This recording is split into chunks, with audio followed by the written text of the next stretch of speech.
Peace, everybody. This is DJ D-Skillz, and welcome to Season 2 of The Big Dig. I want to say thank you to everybody out there for tuning in. I hope you enjoyed Season 1. We had a lot of fun shooting that. For those of you who haven't seen the show before, it's basically my web series about traveling and record shopping. So I go to different cities and check out record stores. Last year, we did 4 episodes. We did Boston, we did Berlin, Germany, we did Los Angeles, California, and we did Richmond, Virginia. So welcome to Season 2. I gave a lot of thought to what I was going to do this season. I've been shooting in a lot of places, and I was going to really focus on the East Coast. I've done New York and Philly and Baltimore, D.C., my hometown. I've shot footage in all of those cities, so those are coming. But what happened a few weeks ago is I had a visit from my man Maker, Big Maker E in the place to be, from Memphis, Tennessee. And he was here in D.C. and we sat down and chopped it up, and he reminded me that this month, April 2018, as I record this, marks the 50th anniversary of the assassination of Dr. Martin Luther King Jr. So my man Maker happens to be on the board of the museum, the Civil Rights Museum down there at the Lorraine Hotel in Memphis where Dr. King was killed, and also on the board of the Stax Records Museum in Memphis. So I was like, boom, that's it. I got to come to Memphis, man. So Memphis is coming. But what I decided to do this season was focus on civil rights cities. So that's going to be the 4, maybe 5, because I've been shooting in a lot of places, episodes this season, starting at a very pivotal location for the civil rights movement, a second home for me where I went to school, as you can see, Greensboro, North Carolina. So let's get it. Let's pack our bags and hop on I-85 and head down to North Carolina for the Season 2 debut of The Big Dig.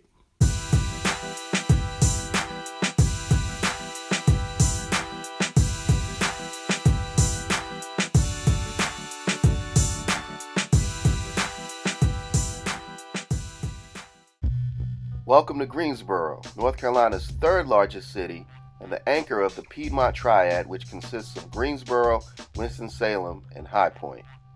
A city of close to 300,000 people, Greensboro is known for many things, such as being the home of the North Carolina A&T Aggies, the Bennett College Bells, and my own UNC Greensboro Spartans. The city is named after this guy, General Nathaniel Greene, who led the Continental Army's forces against the British in the Battle of Guilford Courthouse. The site of this pivotal battle in the American Revolutionary War is now a national military park, where monuments and markers remind us of the bloody battle that took place in what is now a peaceful oasis in an otherwise bustling city. For more information about the park, you can visit the National Park Service's website at nps.gov. Another pivotal standoff took place in Greensboro on February 1st, 1960, when 4 students from NC State University decided to sit in at the segregated lunch counter at the Woolworths downtown. Today, the site is home to the International Civil Rights Center and Museum. While most of the original lunch counter remains where it stood in 1960, a small section resides in the Smithsonian National Museum of African American History and Culture in my hometown, Washington, D.C. The courage of these 4 young men who risked their lives to stand up, or in this case sit down, against segregation inspired many other sit-ins across the country, and as part of the larger civil rights movement, eventually led to the end of segregation as the law of the land in the United States. Thank you, fellas. So in addition to all of this history, Greensboro also has one of the southeastern United States' best digging spots. But before we get into that, you know the drill. I can't go digging on an empty stomach, so I'm making my way to the O. Henry Hotel's Green Valley Grill, which consistently ranks as one of Greensboro's top restaurants. The vaulted ceiling provides plenty of ambiance, and the menu offers something for nearly every taste. Today, I'm having the chicken sandwich with a side of French fries. For more information, you can check them out online at greenvalleygrill.com.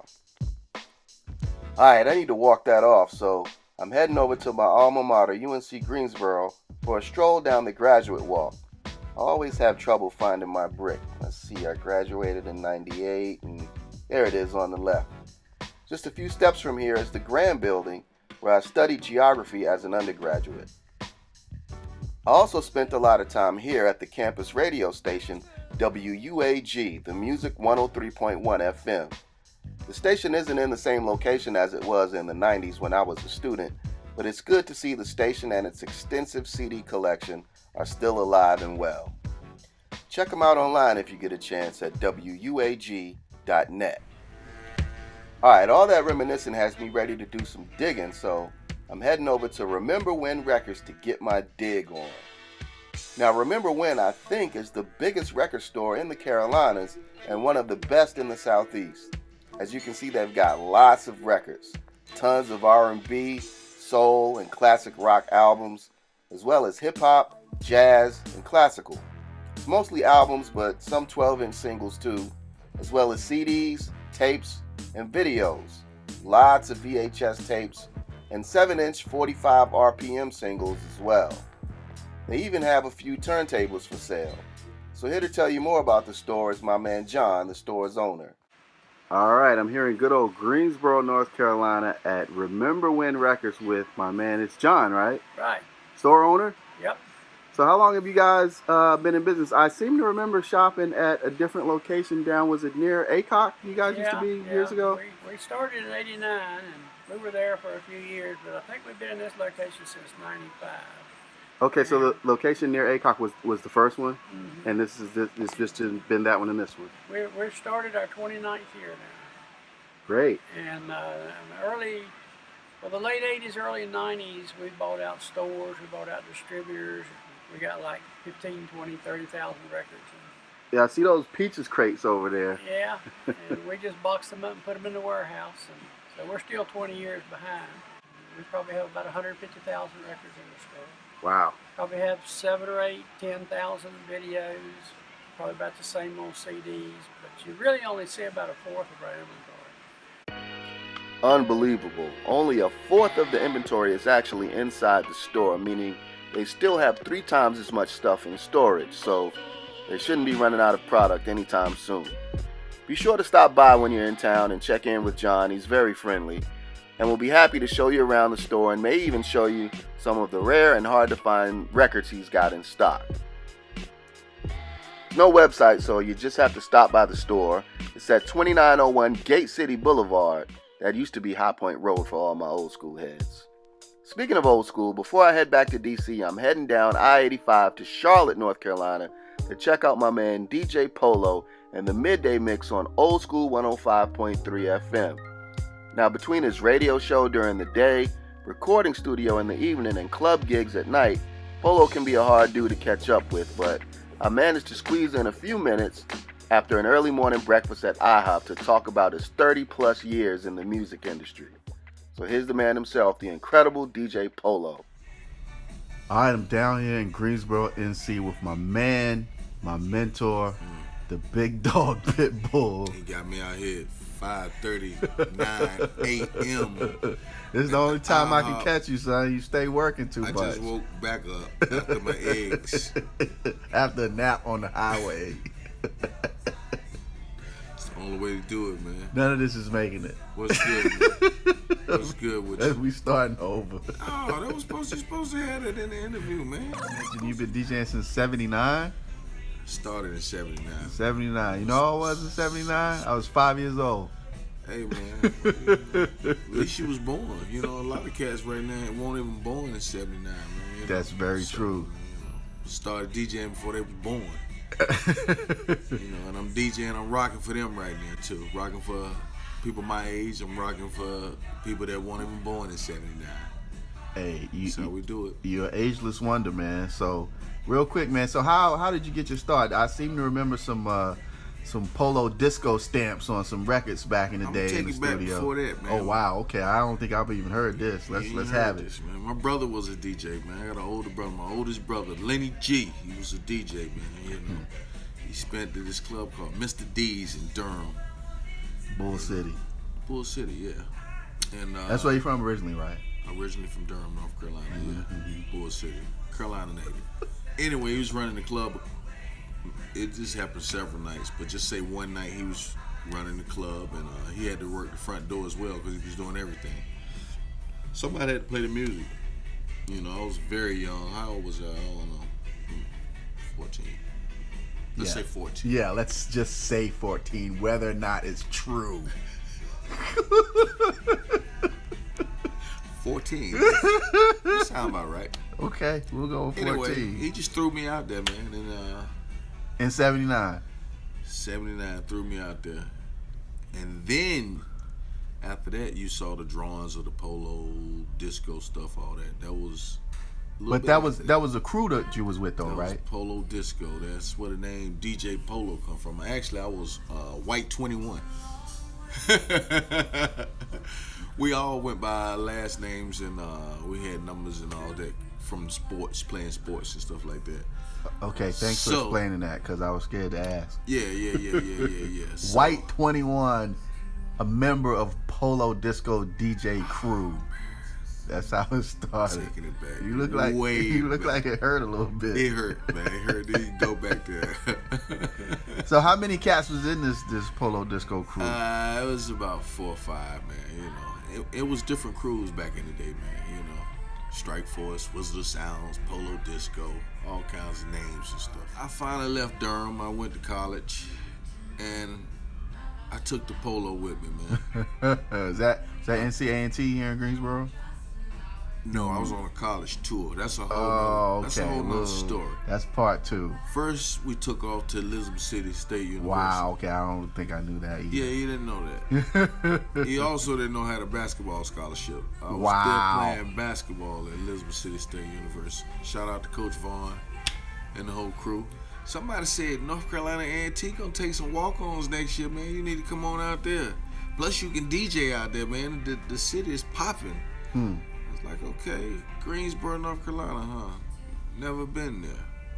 Let's see what A&T is all about. Now, what year was this? Oh, man, you keep asking years, man. 85. I mean, it's not a trick question. 85. As soon as I got there, I went to MC Square, and K-Nice was DJing. I hung out. Wow. We had Heavy D and the boys performing. We chilled out with them all day. So I know you've been on a few stations. I know you had a long run on one or two jams. Ready to get to that in 91. Okay. DJing in the clubs in Greensboro, still getting the grind on. It's been about 6 years now. I say I got my radio break. I was tearing the clubs up, and this guy named Sam Weaver, program director at QMG, said, "Man, let's have lunch and talk about, man, you getting on the radio." I'm like, "Yeah. All this dirty music I'm out here playing, you want me on the radio?" So from then on, man, you know, got the clean catalog together. Oh, man, catalog. Ooh, we just had records. Stupid records. Yeah, Pre-Serato. Pre-Serato. It ain't like we just had to go digging for clean songs, and then we had them right there. Clean, dirty, instrumental, acapella. The good old days. Not like that anymore. I stayed at QMG for 4 years, maybe 4 or 5 years. Then the competition station, 102 Jams, pretty much bought out 97. So all of the DJs at QMG 97 went to 102. All of them that was able to go. Started in 102, and let's say 95, late 95, early 96. Okay, and so I was in Greensboro at that point. So that was like right around the time that we met, because I think it was like 95, 96 when we met at the infamous Joker's 3 nightclub on Spring Garden Street, right up the street from UNCG, my alma mater, which was actually the first time I ever DJ'd in a club was opening up for you at Joker's. So that's when we met. That's pretty big. It's pretty big. It was big for me. Yeah, and to go off college radio and to open up for DJ Polo, who at that time and still I would say, certainly the most popular DJ in Greensboro, probably the whole state of North Carolina, maybe even the Carolinas, North and South Carolina. Hey, so you know, it was a big honor for me, and that was, you know, again, this was pre-Serato, so we was running through records in the clubs. Had a lot of things going on back then. It would be a big stack of records on the table at the end of the night. you know. Yeah, I was terrible with the records, man. Trying to run through records real fast, you don't have time to put Right, back well, in the no text. cue points. So at the end of the night, you got a stack of records, just records. Like, so you got your homework at the end of the night or the next day, just finding Right, the put all jackets, your records putting them back. right? But let's step off the DJ thing for a second, man. Talk about the recording studio. We started that in 1991 as well, Obia Studios. Okay. Man. We had a lot of good artists back in the day. We was ahead of our time, man. Didn't even know it. Okay, so where was the original Obia? It was right next to Ultimix on Guilford Avenue. Okay. Yeah. I'm gonna have to get a screenshot of one of my Ultimix records to overlap that. You got to. Yeah. Yeah, so for a lot of y'all, if you've been around as long as we have and you used to spin vinyl, you had to have some Ultimix records. It's not the Ultimix pressing plant. That was on Battleground. Okay. This was Ultimix recording studio, which was the same guys tied into it. Brad, Mark, Roberts, all those guys.